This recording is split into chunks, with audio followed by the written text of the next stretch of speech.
Olá, espero que você esteja bem, com saúde, com disposição.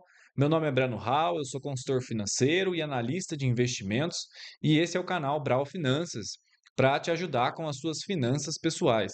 Se você chegou até aqui, eu imagino que você já conheça a planilha para controlar as suas finanças, as suas contas, e já saiba utilizá-la. Caso não conheça, eu recomendo você assistir ao primeiro vídeo dessa playlist que está aparecendo para você aqui na tela. Agora, se você já passou pelas aulas anteriores, neste vídeo você vai aprender o próximo passo em direção à sua saúde financeira. Registrar e organizar devidamente as suas contas é o primeiro passo, mas para alcançar a sua saúde financeira, você também vai precisar estruturar o seu capital de giro e a sua reserva de emergência. E é exatamente sobre isso que a gente vai falar nesse vídeo.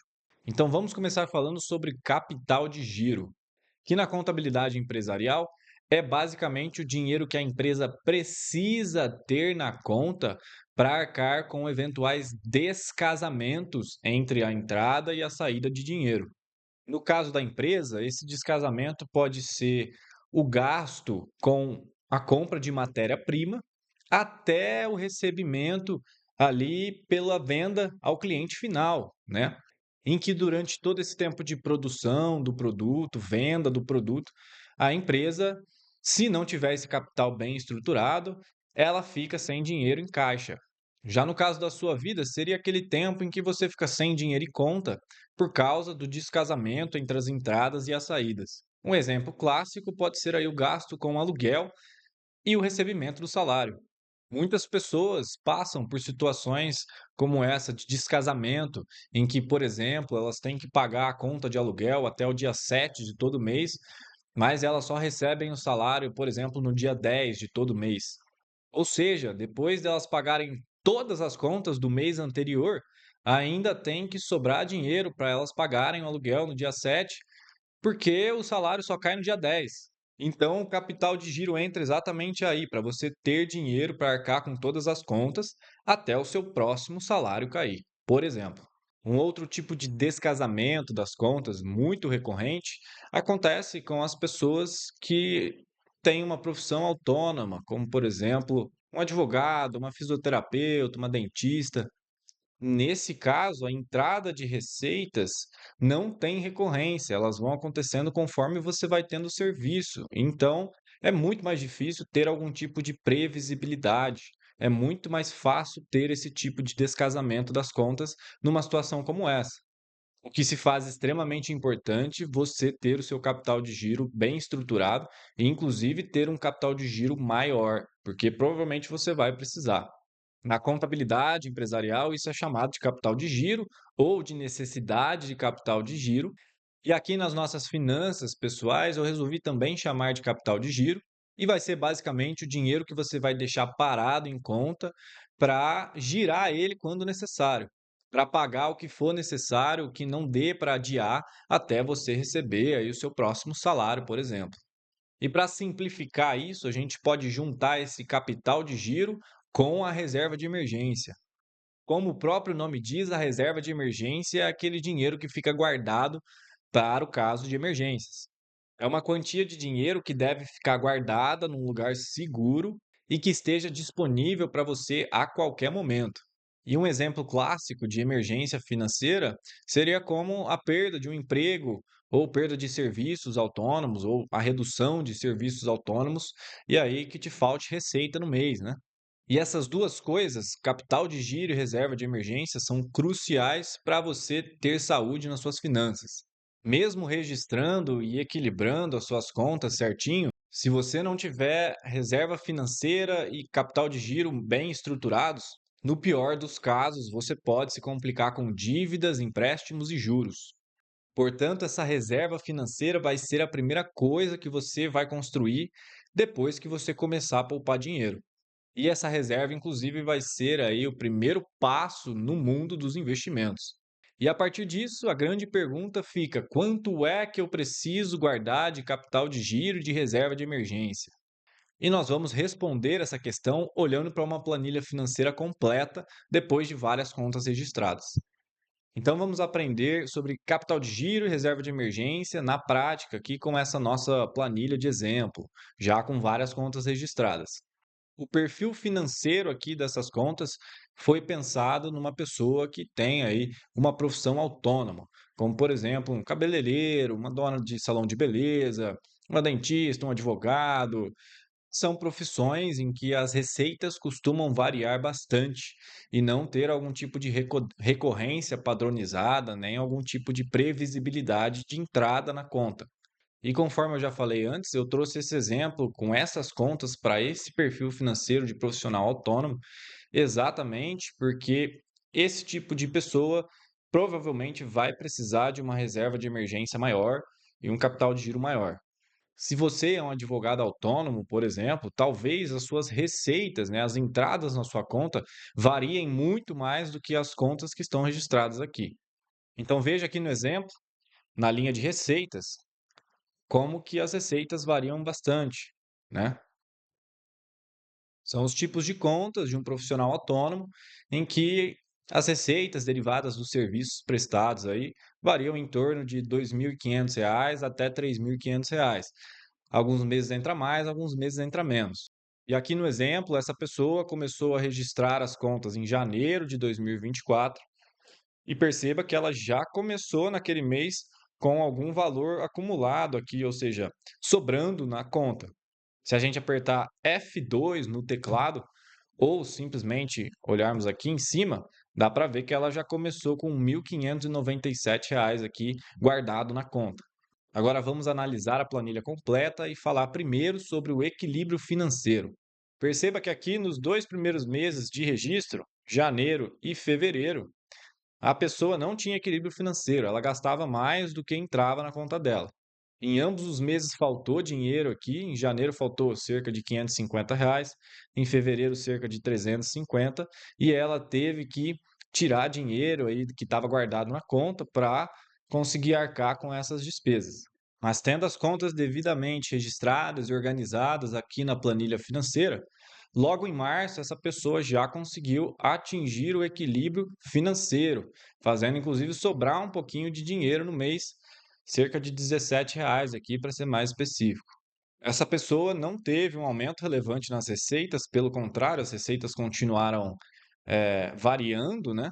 Ela optou por manter as despesas inevitáveis, né? Manter seu padrão de vida básico aí, né? E reduziu aqui drasticamente as despesas evitáveis para conseguir o equilíbrio financeiro.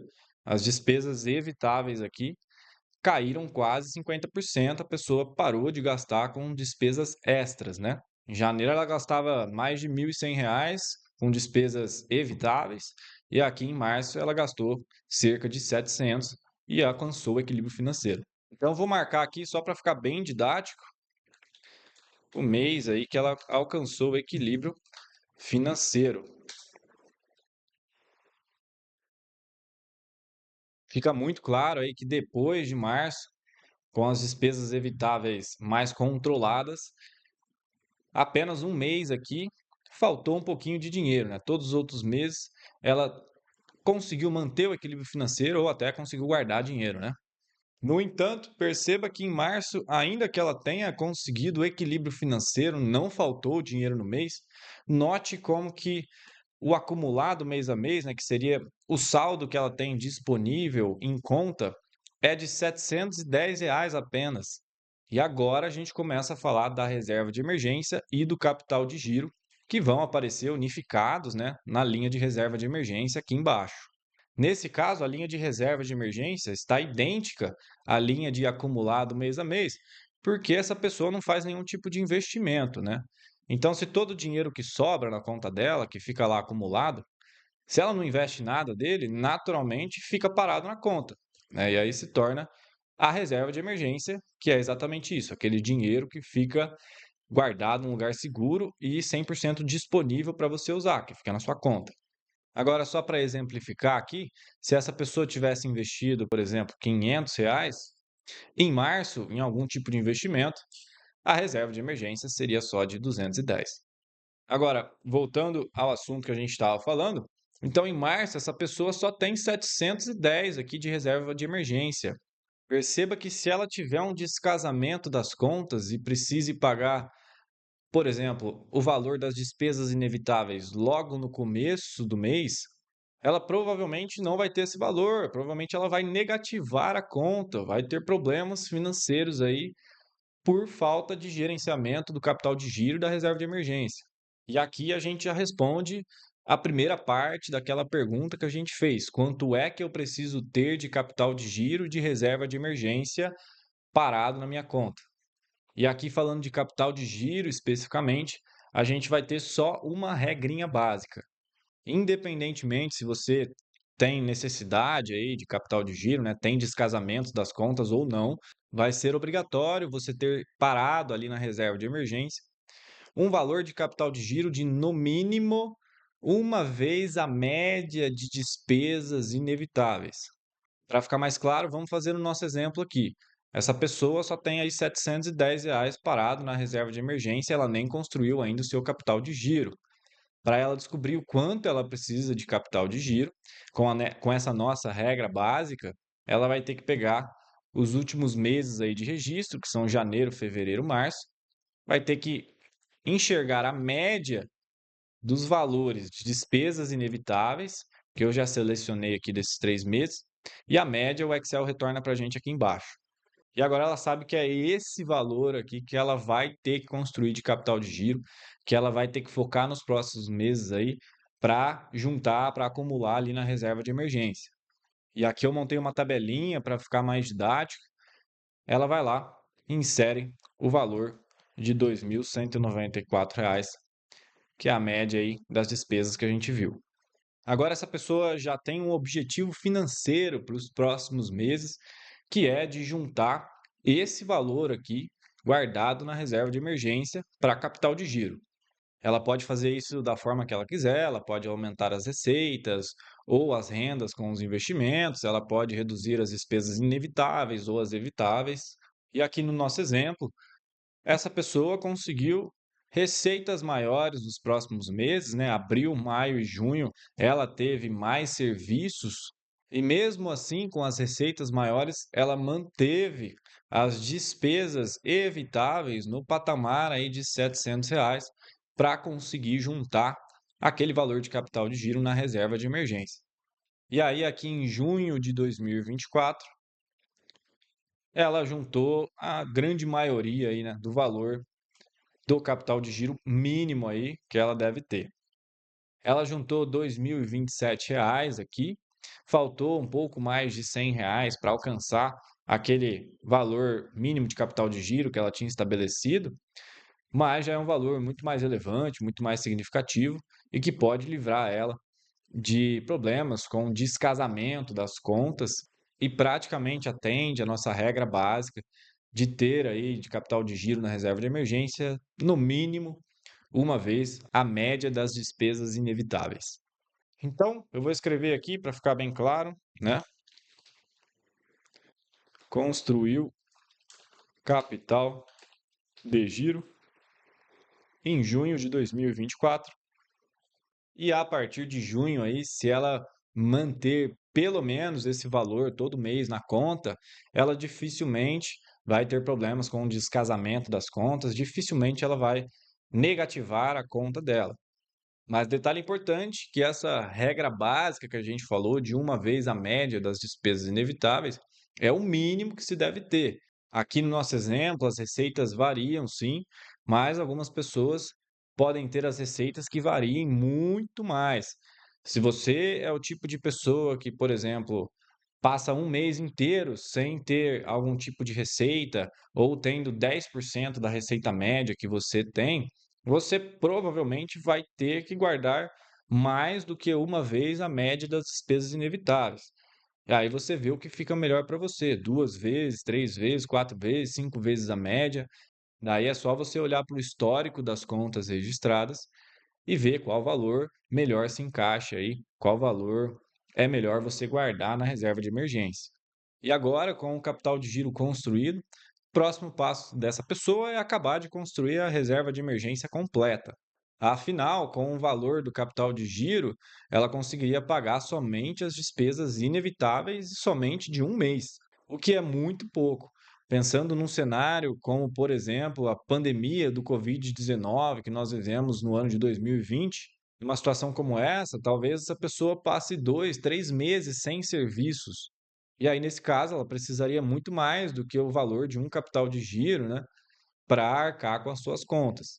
E também só o fato das receitas variarem bastante já é mais saudável para essa pessoa ter uma reserva financeira maior. Assim como no capital de giro, na reserva de emergência, também cada pessoa vai ter uma necessidade diferente. Vai depender do quanto você se sente confortável em ter de reserva, e isso vai estar completamente correlacionado aí com a vida que você leva. No caso de advogados autônomos que eu tenho falado, às vezes é natural entrar uma enorme quantia de receitas em um mês do ano e nos outros 11 meses não entrar nada ou entrar muito pouco. Assim como no capital de giro, na reserva de emergência, é você que também vai definir aí qual é o valor que é mais seguro você manter ali. Para te ajudar a definir esse valor, você pode se perguntar: em um caso de emergência, se eu não tiver receitas, quantos meses eu preciso me manter até conseguir receitas novamente? E aí, fazendo os cálculos, né, as contas, você consegue aí achar um valor mais seguro para você. Para a nossa aula aqui, igual no capital de giro, a gente também vai ter uma regra básica para a reserva de emergência mínima que você deve ter.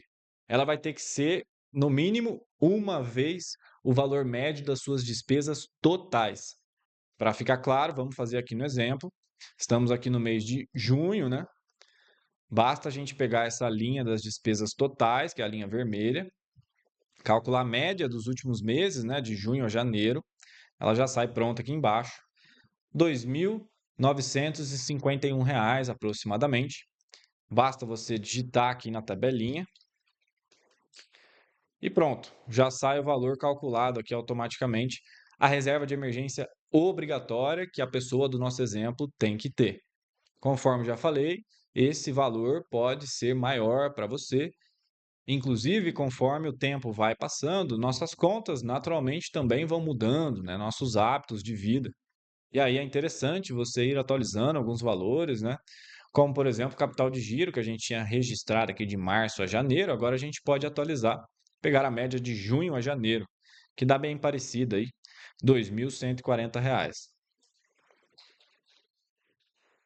Com isso, essa pessoa já sabe o próximo objetivo financeiro em direção à saúde financeira da vida dela, que é acumular aqui R$ 5.091 na linha de reserva de emergência nos próximos meses. Para fazer isso, ela vai ter que economizar, né? Vai ter que acumular cerca de R$ 3.000 na reserva. E, de novo, ela pode economizar esse valor da forma que ela quiser, seja aí com mais receitas, ou com menos despesas, ou com mais rendas de investimentos. E essa pessoa optou por manter os gastos extras, né? As despesas evitáveis mais baixas aqui, né? Na casa dos R$ 700, ainda que tenha tido receitas maiores, né, nos meses seguintes, ainda que tenha tido mais serviços aí nos meses seguintes. Com exceção de julho, né, que ela teve uma receita aí abaixo dos R$ 3.000, e aí o fechamento das contas acabou um pouco no negativo aqui, né, faltou R$ 30, mas ela já tinha o capital de giro bem estruturado aqui, e aí provavelmente não teve problemas com o descasamento das contas, com a falta de dinheiro na conta. E aí essa pessoa chegou lá em novembro, último mês de registro aqui, com R$ 4.652 aqui acumulado na reserva de emergência. Ela corretamente não investiu nenhum valor aí nos meses passados, seguindo para o próximo objetivo financeiro, que é devidamente estruturar a reserva de emergência. Então, falta algumas centenas de reais aí para chegar no valor mínimo que ela deve ter na reserva de emergência. A gente deve, inclusive, atualizar esse valor, já que vários meses se passaram. A média das despesas totais de todos os meses agora está dando 2.961, enquanto a média das despesas inevitáveis de janeiro a novembro está dando 2.165. Não mudou muita coisa, né? o valor que ela deve ter aí, R$ 5.126. E para chegar nesse valor aí, tá faltando cerca de R$ 500 aqui, né? E para alcançar esse valor já em dezembro de 2024, ela pode fazer um cálculo simples aqui, né, com base no histórico de registros que ela tem. Se ela contar com uma entrada média de receitas aí, ela pode contar com uma entrada aí da média de R$ 3.239. Se ela manter o mesmo padrão de qualidade básica de vida aí, ela pode contar com um gasto nas despesas inevitáveis aqui de R$ 2.165.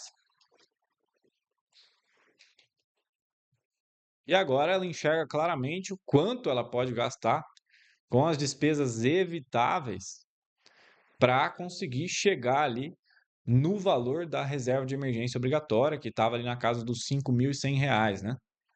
E aí fica bem claro aqui para ela que se ela tiver gastos de até uns R$ 600 com as despesas evitáveis, ela vai conseguir chegar no valor, no objetivo dela, que é acumular aqui cerca de R$ 5.100 total na linha de reserva de emergência, naquele dinheiro que fica guardado para o caso de emergência e para o caso de capital de giro. Perceba que se essa pessoa tiver gastos aí na média das despesas evitáveis, que está dando aqui cerca de R$ 800, vai faltar um pouquinho, né, para ela alcançar esse valor. Mas se ela seguir na estratégia que ela tem feito, né, de enxugar as despesas evitáveis para alcançar os seus objetivos financeiros, ela vai aí conseguir a sua reserva de emergência bem estruturada aqui, de R$ 5.126 aproximadamente, né?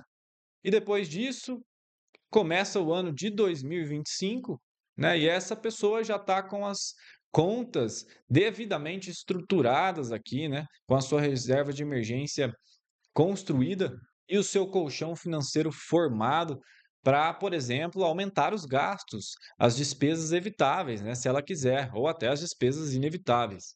Ou caso ela queira continuar economizando, poupando dinheiro, né, como ela tem feito, em 2025, nos próximos meses, chegou a hora dela se aprofundar no mundo dos investimentos. Isso porque ela já está com a sua reserva de emergência muito bem construída aqui.